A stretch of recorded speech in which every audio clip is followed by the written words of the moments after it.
All right, Brendon, well, how honoured are you to win the 2018 Madden medal? Yeah, very, mate. So I was quite surprised to be nominated a couple of weeks ago when the PA and management group told me about it. So and then to come here tonight and win the medal, particularly with the names there, I'm a bit out of place with some of the names. Some of past teammates, obviously 3 or 4 of them, and then Pav and Juddy. So yeah, very honoured. And as I said, Simon, knowing Simon, he probably never let me. I just looked at the medal, and I was wondering how Simon found himself on the front of the medal, considering it's named after Justin and Simon. So I wonder who was that done rock scissors paper, Simon, or who won that argument? How did you win that? It's a good point. We'll have to ask him. You did touch on it then, but Nick Rewalt won it last year. One of your closest mates, Matthew Pavlich, the year before. The honour roll is pretty large. How does it feel just when your career is now over that your names will be next to them with this award?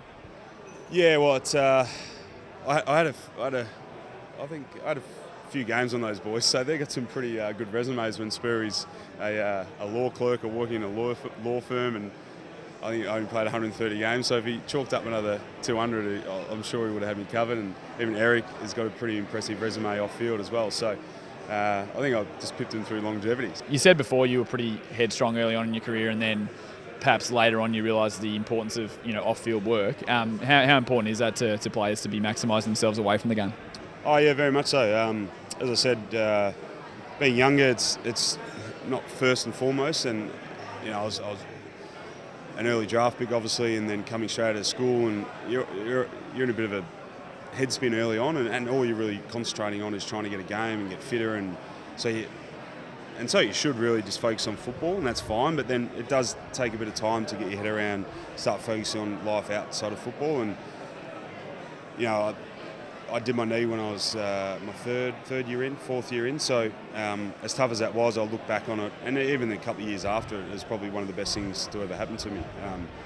From a personal development point of view, knowing that football and something you love so much can be taken away so quickly, and then from a football point of view, in terms of training and coming back from a serious knee injury, and just mentally knowing you can do that and deal with a few other obstacles and all that kind of thing. But it definitely made it more clear about concentrating on life away from football for those reasons I just spoke about.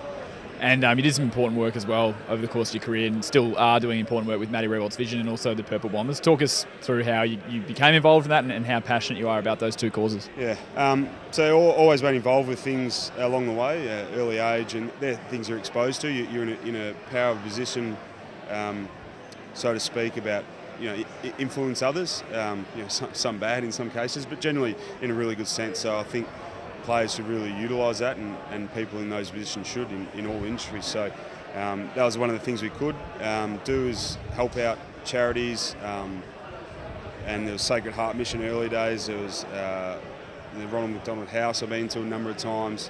And then as you do more of that as a younger kid, you realise the impact you can have on people and charities and the community in general. So I've always loved doing it. It's almost like a bit of a bug that you get a kick out of helping someone else, and selfish point of view makes you feel good about yourself. So everyone's happy. So I've always been willing and able to help out where I can. And in recent years, Matty Rewalt's Vision, as you mentioned, being really personal to me, and then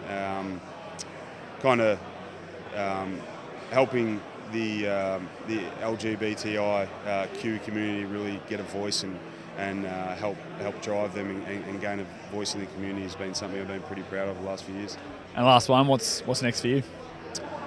So now footy season's upon us. I've got some media locked in, but also own a F45 franchise here in Richmond, just down the road. So I had that for a couple of years. Not that I do much, it's pretty self-sufficient. I've got a good business partner and manager there, Glenn, good shout out. And I'm actually in partnership with Jared McVeigh as well from Sydney. So that keeps me a little bit busy. I've actually just taken up to the 8-week challenge we've got going on, so trying to lose all the kilos I've put on the last 5 months.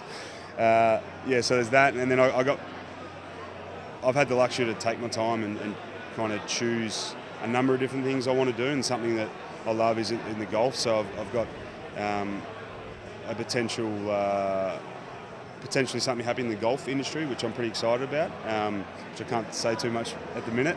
And then and a couple other things I've got going on as well. So yeah, I've been pretty conscious of doing 3 or 4 things and trying to find my niche or my next career path. And as I said, I've had the luxury of not having to rush into anything post footy, and